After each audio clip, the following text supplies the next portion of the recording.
مسلم کی حدیث ہے، نبی پاک علیہ السلام نے فرمایا کچھ لوگ جہاد کرنے جائیں گے میرے بعد، اور جب میدان جہاد میں ایک اعلان ہوگا، اعلان یہ ہوگا کہ کیا تمہارے اندر کوئی نبی پاک کا صحابی ہے؟ تو حضور فرماتے ہیں کہ ایک صحابی ہوگا ان کے اندر، یہ بخاری مسلم، ایک صحابی ہوگا۔ میرے کریم رسول علیہ السلام فرماتے ہیں اس ایک صحابی کی برکت سے اللہ انہیں فتح عطا کر دے گا۔ اب جو بات میں کہنے لگا ہوں اس پر آپ نے غور کرنی ہے۔ حضور یہ نہیں فرماتے صف بندی ٹھیک تھی، اسلحہ ٹھیک تھا، بھائی دلیری سے لڑنا، یہ نہیں فرمایا۔ فرمایا میرا صحابی ہوگا تو اللہ نہ اسلحے کی نہ صف بندی کی کوئی شے نہیں، بس حضور کا صحابی ہے۔ نبی کریم علیہ السلام ہمیں یہ بتا رہے ہیں کہ میرا صحابی موجود ہونا تو رب اس کی اتنی حیا کرتا ہے، کہتا ہے آیا ہو وہ بندہ جو میرے نبی پاک کے ساتھ رہا ہو اور میں انہیں ناکام کر دوں، میں نے ان کے لیے کامیابی لکھ دی ہے۔ اگر صحابی موجود ہو تو رب حیا کرتا ہے اور کامیابیاں دے دیتا ہے، تو صحابہ کی موجودگی میں تو رب حیا کرتا ہے، اور تو حضور کا امتی ہو کے صحابی کا حیا نہ کرے، تو اس طرح کی باتیں کرے، تو ریٹنگ بڑھانے کے لیے کہانیاں چھیڑے، داستان سرائی کرے۔ اعلیٰ حضرت بریلوی رحمت اللہ علیہ نے ملفوظات شریف میں فرمایا کہ حضرت صدیق اکبر تو شروع سے ہی طبعی طور پر بتوں سے نفرت کرنے والے، برائیوں سے نفرت کرنے والے، اللہ تبارک و تعالیٰ انہوں نے حضور کی صحابیت کے لیے چنا تھا تو ان کی فطرت کے اندر خیر رکھ دی، ذہن میں طبیعت میں ان کی اللہ تبارک و تعالیٰ نے شر سے بیزاری پیدا کر دی۔ کسی نے ان سے پوچھا تھا کہ جاہلیت میں سارے لوگ شراب پیتے تھے، آپ نے بھی کبھی پی تھی؟ ایک چیز منع ہی نہیں ہے، اس کا چلن عام ہے، رواج اس کا عام ہے، سب لوگ اس کو استعمال کرتے ہیں، تو آپ نے بھی کبھی پی تھی؟ تو حضرت صدیق اکبر کو جو جواب ہے نا وہ بڑا فطری سا ہے، سوچوں کے عین مطابق ہے۔ آپ فرمانے لگے میں وہ چیز استعمال نہیں کرتا جس کو پی کے بیوی اور بہن کے درمیان تمیز ختم ہو جائے، انسان کو یہ سمجھ ہی نہ آئے کہ کس کے ساتھ کیا کلام کرنا ہے، کس کے ساتھ کس رویے سے مجھے پیش آنا ہے۔ تو جو انسان کی عقل کو، شعور کو، غیرت کو، حیا کو لے جائے، وہ چیز تو فطرتاً ہی ٹھیک نہیں ہے۔ تو میں نے جاہلیت میں بھی یہ کام کبھی نہیں کیا، یہ کیا ہی نہیں، اس لیے کہ میری طبیعت کا تقاضا ہی نہیں، میرا ذہن اس کے قریب جا سکتا۔ اس مزاج کے اللہ تبارک و تعالیٰ نے لوگ تیار کر کے سجا سوار کے اپنے محبوب کی بارگاہ کے لیے چنے۔ اعلیٰ حضرت بریلوی رحمت اللہ نے لکھا ہے کہ یہ بڑے چھوٹے سے تھے حضرت ابو بکر صدیق، تو ان کے والد گرامی ان کو لے گئے بت خانے میں، معاذ اللہ۔ والدین اپنی جو مذہبی ان کے معاملات ہوتے ہیں تو اپنے بچوں کو وہاں وہ لے جانا پسند کرتے ہیں۔ ہمیں بھی یہ چاہیے، ہمیں بھی حکم ہے کہ 7 سال کا بچہ ہو جائے تو انگلی پکڑ کے مسجد میں لے کے جاؤ، اور 10 سال کا ہونے کے باوجود نہ جائے تو سختی کے ساتھ اسے تنبیہ کرو مسجد جانے کی۔ تو آپ کے والد نے بھی جو اس دور کی روایات تھیں جاہلیت میں، جو لوگ طریقہ کار اختیار کرتے تھے، تو اسی طریقے کے مطابق انہوں نے بھی آپ کو بت خانے کی طرف رغبت کرائی اور آپ کو لے کر کے وہ بت خانے کی طرف بڑھے۔ جب وہاں گئے نا تو اعلیٰ حضرت بریلوی رحمت اللہ تعالیٰ علیہ ارشاد فرماتے ہیں کہ حضرت صدیق اکبر کو چھوڑ کے وہ ذرا باہر نکلے بتوں کے سامنے، تو میں نے کہا کہ طبیعت میں اللہ تعالیٰ نے بیزاری رکھ دی ان کی باطل کے ساتھ، طبعاً بیزار تھے۔ تو بت جو بڑا سامنے کھڑا تھا نا اس کی طرف دیکھا اور پھر ایک روڑا اٹھایا جناب صدیق اکبر، زور سے بت کو مارا تو بت چکنا چور ہو گیا۔ ابھی بچپن کی عمر ہے، چھوٹے، وہ جب گرا دھڑام سے زمین پہ تو والد آئے اور کہنے لگے تیرا بھلا ہو، یہ تو نے کیا کیا؟ تجھے تیری ماں اور لوگ دیکھ لیں گے تو کیا کہیں گے؟ تو آپ کہنے لگے کہ ابا تو لوگوں کی بات چھوڑ، یہ بتا کہ جو اپنی حفاظت نہیں کر سکتا وہ میری تیری کیا کرے گا۔ یہ فکری طور پر جو طہارت ہے ان کی سوچ کے اندر۔ حضرت عمر فاروق رضی اللہ تعالیٰ عنہ اپنے بچوں سے فرمایا کرتے تھے کہ جب میں حکم لوگوں کو کروں گا نا، اپنی رعایا کو، مسلمانوں کو میں کوئی حکم دوں گا تو تمہیں پہلے اس پر عمل کرنا پڑے گا۔ آپ فرمایا کرتے تھے یاد رکھنا لوگ تمہیں اس طرح دیکھیں گے، لوگ اس طرح تمہیں دیکھیں گے جس طرح گوشت کھانے والا پرندہ گوشت کو دیکھا کرتا ہے۔ چیل گوشت کھاتی ہے تو کیا کبھی اس کو پیغام بھیجنا پڑا ہے کہ تو آجا یہاں گائے مر گئی ہے، بھینس مر گئی ہے؟ خود بخود اس کی نظر ہوتی ہے، وہ پہنچ جاتی ہے۔ جناب عمر فرمانے لگے میرے گھر والوں، میرے بیٹوں، میری بیٹیوں، میری اہلیہ، لوگ تمہیں اس طرح دیکھیں گے جس طرح گوشت کھانے والے پرندے دیکھتے ہیں، لہذا میں جب کسی کو عمل کروں تو پہلے تمہیں اس پر عمل کرنا پڑے گا جب میں کسی کو حکم دوں۔ آپ فرمانے لگے یاد رکھنا اگر تم نے میرا حکم نہ مانا تو غیروں نے حکم نہ مانا تو انہیں ایک سزا ملے گی، اور اگر میرے گھر والوں نے نہ مانا تو ڈبل سزا ملے گی، تم پر ڈبل سختی کی جائے گی کہ تم نے میری بات کیوں نہیں مانی۔ یہ نظام میں احتساب ہے۔ ایک سرکاری چراگاہ تھی جس کے اندر جانور چرا کرتے تھے، ہمارے ہاں بھی پنجاب میں کچھ جگہ ہوتی ہیں تو ہم لوگ کہتے ہیں شام لاٹ ہے۔ سرکاری چراگاہ میں جانور چرا کرتے تھے۔ حضرت عمر فاروق رضی اللہ تعالیٰ عنہ کے صاحبزادے سیدنا عبداللہ ابن عمر رضی اللہ تعالیٰ عنہ نے بھی ایک اونٹ خرید لیا، تو سب لوگوں کے جانور سرکاری چراگاہ میں چرتے تھے، آپ نے بھی اپنا جانور وہاں چرنے کے لیے کھانے پینے کے لیے چھوڑ دیا۔ وہ جب اونٹ آیا تو پتلا تھا، کچھ دنوں کے بعد وہ فربا ہو گیا، طاقتور ہو گیا، موٹا تازہ ہو گیا۔ حضرت سیدنا عبداللہ ابن عمر رضی اللہ تعالیٰ عنہ نے بیچا تو وہ ڈبل قیمت سے بھی زیادہ کا بکا، کیونکہ پہلے دبلا پتلا تھا، اب موٹا تازہ فربا ہو گیا۔ حضرت سیدنا فاروق اعظم رضی اللہ تعالیٰ عنہ کو پتہ چلا تو بلایا، فرمایا پتر اونٹ بیچ دیا ہے؟ ابا جی بیچ دیا ہے۔ فرمایا کتنے کا خریدا تھا؟ اتنے کا۔ بیچا کتنے کا؟ ڈبل قیمت بتائی۔ فرمایا اس طرح کر کے اصل رکھ لے اور جو اوپر ملی ہے مجھے دے دے۔ حضور آپ نے کیا کرنی ہے؟ فرمایا میں سرکاری خزانے میں جمع کروں گا۔ حضور کیوں؟ فرمایا اس لیے کہ تیرا اونٹ سرکاری جگہ پہ چرا کرتا تھا، وہ گھاس سرکاری جگہ سے کھاتا تھا۔ حضور سب کے کھاتے۔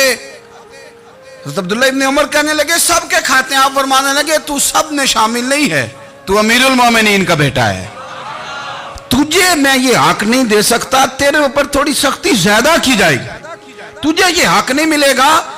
تو اپنے اونٹ کو چونکہ سرکاری چراگاہ میں چرایا کرتا تھا، لہذا تجھے وہ جو اصل رقم یہاں جمع کرانی پڑے گی۔ حضرت عبداللہ بن حزم فرمایا کرتے تھے سارے صحابہ ہی سونے تھے، پر صحابہ میں جو سب سے سونے تھے وہ حضرت عثمان غنی تھے۔ اونچا لمبا قد تھا، گھنی داڑھی تھی، حسن تھا، جمال تھا، اور شرمیلے تھے۔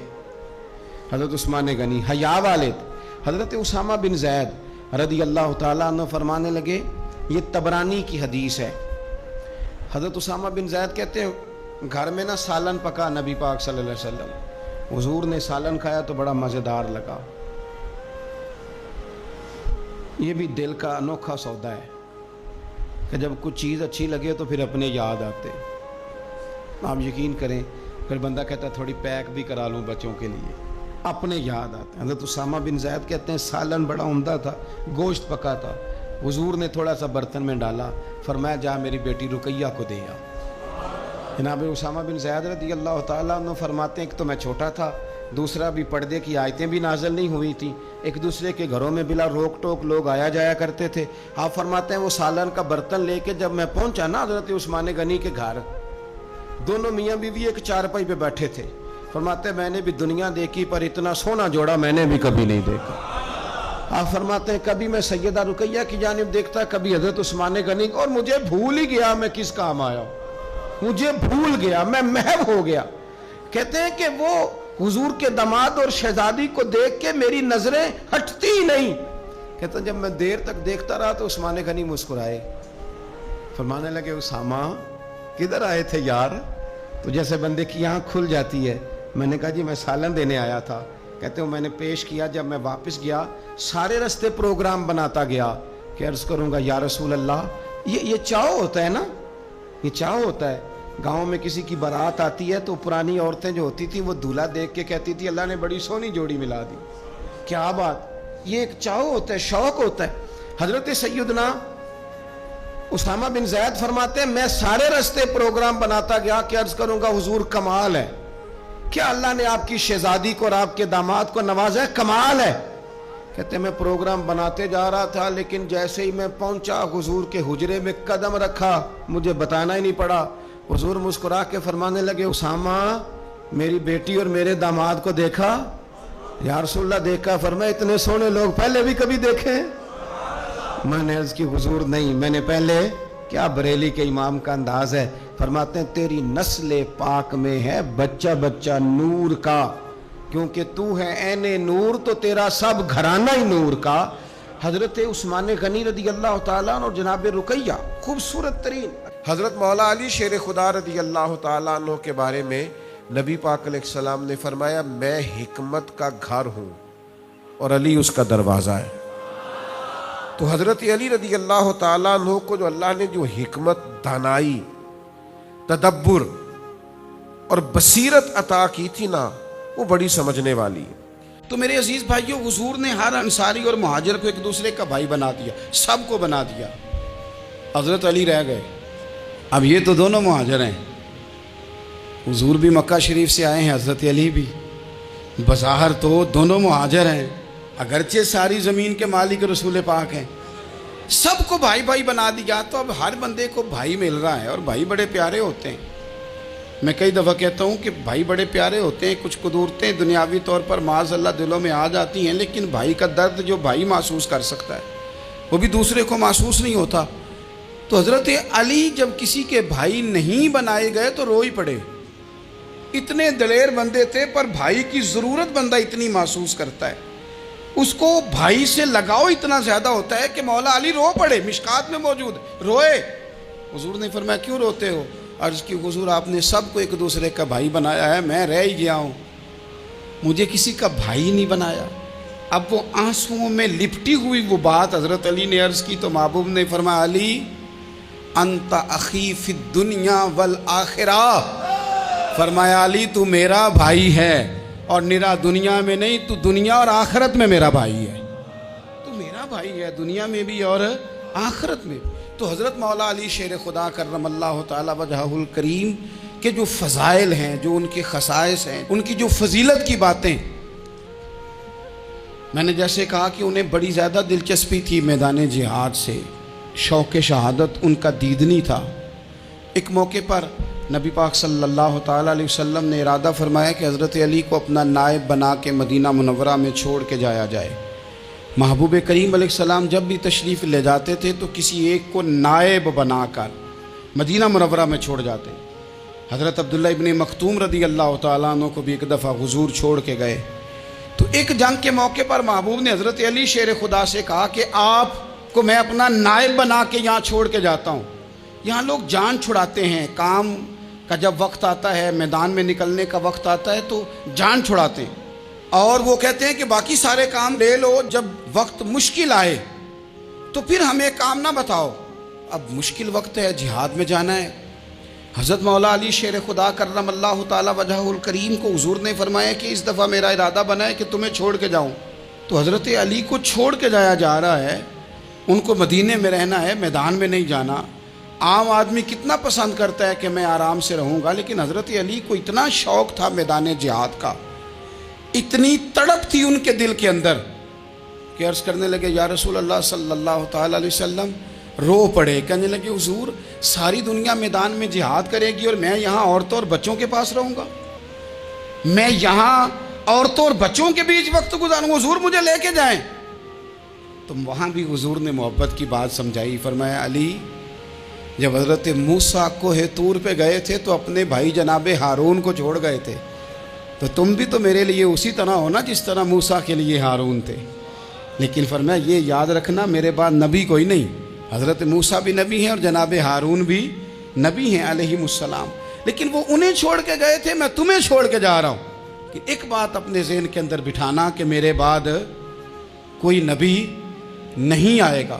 تو ایک شخص تھا عمر بن عبد ود، 90 سال کا بوڑھا، لیکن جب تلوار لے کے میدان میں آتا تھا تو 1000 آدمی کے مقابلے میں لڑتا تھا، اور لوگ جگہ جگہ یہ کہتے تھے تو اس طرح ہے جس طرح عمر بن عبد ود لوگوں کو ڈراتا ہے، تو اس طرح ہو گیا. یہ اس کے ارد گرد کے لوگ اس کی مثالیں دیتے تھے. جنگ خندق جب ہو رہی تھی تو یہ مقابلے میں آ گیا. تو حضرت علی المرتضیٰ شیر خدا کرم اللہ تعالی وجہ الکریم بھی تشریف فرما تھے. اب پورے عرب کے اندر اس کے بارے میں یہ کہا جاتا تھا کہ اس سے نہ لڑو، وہ تو خونخوار ہے، وہ تو درندہ ہے، وہ تو جنگلی شیر کی طرح آتا ہے، وہ تو کاٹ کھانے کو دوڑتا ہے، اس سے کون لڑے. ایک خیال تھا. اور وہ پراپوگنڈا بعض اوقات اتنا زیادہ کسی کے بارے میں ہوتا ہے کہ ذہن میں بچے لوگ آتے ہیں نا بچہ دم کرانے کے لیے، تو کہتے ہیں پیر صاحب بڑا ضدی ہے، کسی کی بات نہیں مانتا، باقی بچے ٹھیک تھے، یہ تو بڑا ہی نالائق نکل آیا ہے. تو میں کہتا ہوں کہ آپ اس کے سامنے یہ والی باتیں نہ کریں، یہ پکا ہو جائے گا کہ میں ضدی ہوں. تو آپ ذہن بنا رہے ہیں اس کا کہ تو اس طرح کا ہے. ذہن بنا دیا لوگوں نے کہ عمر ابن عبد ود کے مقابلے میں کوئی نہیں آ سکتا. خندق میں یہ آیا, اس نے للکارا مسلمانوں کو, آؤ وہ تمہاری جنت کدھر ہے جس کے بارے میں تم کہتے ہو کہ ہم شہید ہوں گے, تو آؤ میرے مقابلے میں نکلو. جب اس نے پہلی دفعہ للکارا تو ابھی بات ختم نہیں ہوئی تھی کہ مولا علی تلوار لے کے اللہ اکبر کہتے کھڑے ہو گئے. حضور نے فرمایا بیٹھ جاؤ. حضرت علی پھر بیٹھ گئے. وہ پھر پکارا, اٹھو کوئی میرے مقابلے میں. تو مولا علی شیر خدا پھر کھڑے ہو گئے, پھر کھڑے ہو گئے.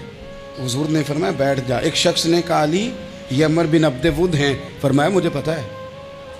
نہیں سمجھے آپ بات, میں آپ کو سمجھا کے لایا ہوں پیچھے سے کہ پراپوگنڈا کرتے ہیں نا لوگ, ہو آگے نہ جانا, یہاں کرنٹ بڑا زیادہ ہے, وولٹیج بڑے سخت ہیں, تو آگے نہ بڑھنا. بھائی کیا ہو جائے گا, اٹھ باندھ کمر کیوں ڈرتا ہے, پھر دیکھ خدا کیا کرتا ہے. حضرت علی تیسری دفعہ اس نے کہا نا ہے کوئی, تو حضرت علی پھر اٹھے. اب تو رسول پاک صلی اللہ تعالی علیہ وسلم نے تھپکی دی. بعض جگہ یہ ہے کہ حضور نے خود تلوار تھمائی, سر پہ امامہ باندھا, اور حضور نے فتح یابی کی دعا فرمائی. حضرت علی گھوڑے پہ بیٹھے نکلے, اور جب اس کے سامنے گئے تو جا کے کہنے لگا میرا پتہ ہے. حضرت علی فرمانے لگے تو اپنا چھوڑ, میرا پتہ ہے تجھے, مجھے تو جانتا ہے. کہنے لگا میں 1000 کے مقابلے میں اکیلا لڑتا ہوں.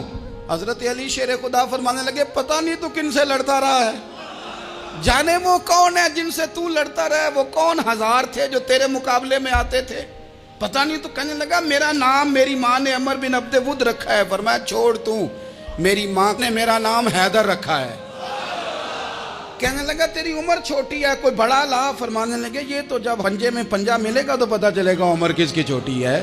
ابھی تو کہانیوں سے متاثر کرنا چاہتا ہے, تو چاہتا ہے کہ تو پریشر ڈالے اور میں تیری بات سنوں, تو مقابلے میں آ, ڈینگے نہ مار, کہانیاں نہ سنا, دیواریں ہلتی رہتی ہیں اور در کانپ جاتا ہے.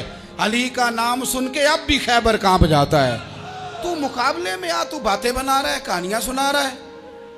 وہ کہنے لگا تو بچہ ہے, میں چاہتا نہیں تیرا خون بہاؤں. تو حضرت علی کہنے لگے میں بڑے دن سے پریشان ہوں کہ کسی بے ایمان کا خون بہایا کیوں نہیں, میرا بڑا دل کر رہا ہے تیرا خون بہاؤں.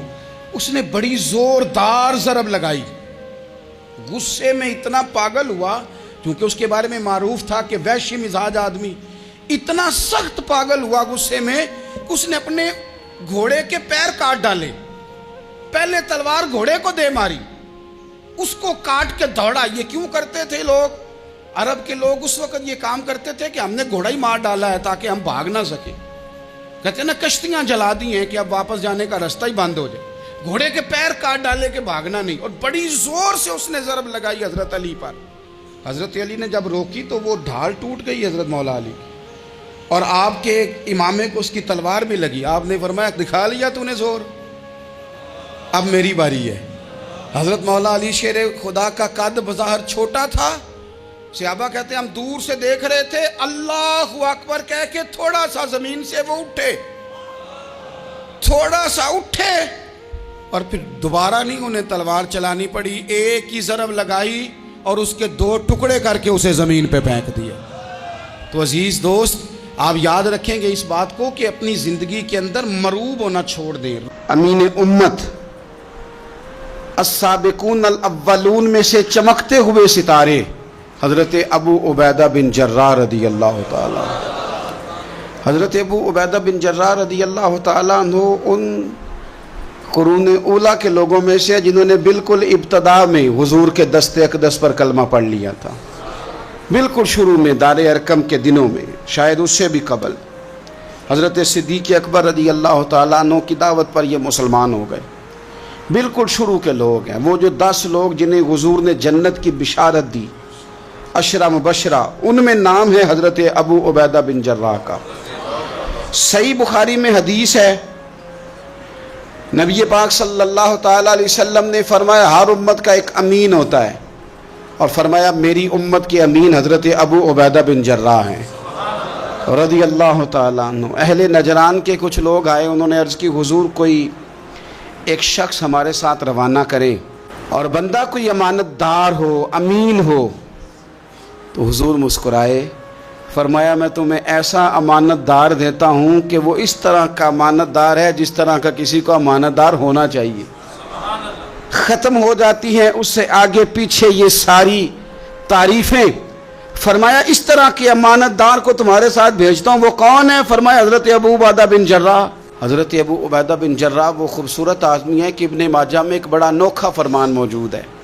ابن ماجہ میں حضرت عائشہ صدیقہ رضی اللہ تعالیٰ عنہ سے کسی نے پوچھا کہ نبی پاک صلی اللہ تعالیٰ علیہ وسلم کو سب سے زیادہ محبوب کون ہے؟ حضور کو سب سے زیادہ پیار کس سے ہے؟ تو فرمایا سادی سی بات ہے، ابو بکر صدیق سے، عمر فاروق سے. اس شخص نے کہا نہیں، میں ان کے بعد پوچھنا چاہ رہا تھا. تو فرمایا یہ بھی بڑی واضح بات ہے، ان کے بعد میں نے حضور کو جن سے سب سے زیادہ پیار کرتے دیکھا وہ حضرت ابو عبیدہ بن جراح ہیں. سب سے زیادہ میں نے محبت کرتے دیکھا. اور مسلم شریف میں یہ حدیث آپ کو ملے گی. حضرت عائشہ صدیقہ فرماتی ہیں اگر حضور خود اپنے فرمان سے خلیفہ بناتے تو اپنے بعد ابو بکر کو بناتے، ان کے بعد حضرت عمر کو بناتے، ان کے بعد بناتے تو ابو عبیدہ بن جراح کو بناتے. اتنا بڑا آدمی حضرت ابو عبیدہ بن جراح رضی اللہ تعالیٰ، اتنی بڑی شخصیت. اور پتہ ہے آپ کو ان پر صحابہ کا اعتماد کس طرح کا ہے؟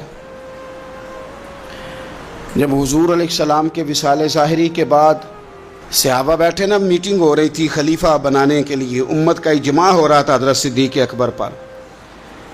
تو ایک دوسرے سے نہ پوچھا جا رہا تھا کہ آپ کی نظر میں اگر بیعت کی جائے تو کس کی جائے؟ آپ کی نظر میں بیعت کی جائے تو کس کی جائے؟ آپ کی نظر میں اگر امیر مقرر کیا جائے تو کسے کیا جائے؟ آپ کی نظر میں خلیفہ کس کو ہونا چاہیے؟ تو امت کا اجماع جناب صدیق اکبر کی طرف تھا. تو حضرت صدیق اکبر سے پوچھا گیا آپ بتائیے اگر آپ بیعت کریں گے تو کس کی کریں گے؟ تو حضرت صدیق اکبر نے کہا دو لوگوں کی. اگر حضرت عمر کو آگے لگاؤ گے تو پھر بھی میں بیعت کر لوں گا، اور اگر ابو عبیدہ بن جراح کو آگے لگاؤ گے تو میں پھر بھی بیعت کر لوں گا. میں ان دونوں کی بیعت کرنے کو تیار ہوں. یار اتنا بڑا آدمی، کتنی کو کتابیں لکھی جانی چاہیے تھی، کتنے کو دن منانے جانے چاہیے تھے، کتنے کو ان کے نام ہمیں خطبے کرنے چاہیے تھے، کتنے کو تذکار ان ہستیوں کے ہونے چاہیے تھے. حضرت عمر فاروق رضی اللہ تعالیٰ عنہ کا وصال ہو رہا ہے. چونکہ جناب ابو عبیدہ بن جراح رضی اللہ تعالیٰ عنہ پہلے وصال فرما گئے تھے، تو جناب عمر فاروق رضی اللہ تعالیٰ عنہ کا وصال ہو رہا ہے. کسی نے کہا کسی کو خلیفہ نامزد کر دیں. فرمایا 6 لوگوں کی میں نے کمیٹی بنا لی ہے، کسی کو بنا لینا. ہاں اگر آج ابو عبیدہ بن جراح ہوتے تو پھر میں کمیٹی نہ بناتا، پھر میں ان کو امیر بناتا. اور اگر رب مجھ سے پوچھتا کہ عمر کس کو امیر بنا کے آئے ہو تو میں کہتا اے اللہ جسے تیرے نبی کریم نے امین فرمایا تھا انہیں میں امیر بنا آیا ہوں. مولا علی شیر خدا رضی اللہ تعالیٰ عنہ فرمایا کرتے دو ہی تو بندے ہیں جو رب کے رستے میں کسی شے کی پرواہ نہیں کرتے. حضور کون سے؟ فرمایا ابو ذر غفاری ہے اور دوسرے علی المرتضیٰ ہے. مولا علی فرمایا کرتے یہ نا مسلمانوں میں سے چوتھے یا پانچویں مسلمان ہیں. شروع سے ایک سلیم الطبع آدمی، کچھ لوگ طبعاً بڑے نفیس ہوتے ہیں، طبعاً اللہ کی طرف سے شروع سے ہی. ان کا جو قبیلہ تھا بنو غفار وہ راہزنی کرتا تھا، لوگوں کو لوٹ لیتا تھا. شروع میں یہ کام کیا لیکن جب کچھ لوگوں کی چیخیں کانوں میں گئیں تو چھوڑ دیا. فرمایا نہیں یار طبیعت نہیں مانتی. اور نبی پاک کا کلمہ پڑھنے سے پہلے ہی بتوں کی پوجا چھوڑ کے رب کی عبادت شروع کر دی. لوگ پوچھا کرتے تھے آپ عبادت تو کرتے تھے پر منہ کدھر کرتے تھے؟ فرماتے تھے جدھر وہ کرا لیتا تھا کر لیتے تھے. کسی نے انہیں بتایا کہ مکے میں ایک شخص ہیں جنہوں نے اعلان نبوت کیا ہے، آپ کی طرح کی باتیں کرتے ہیں.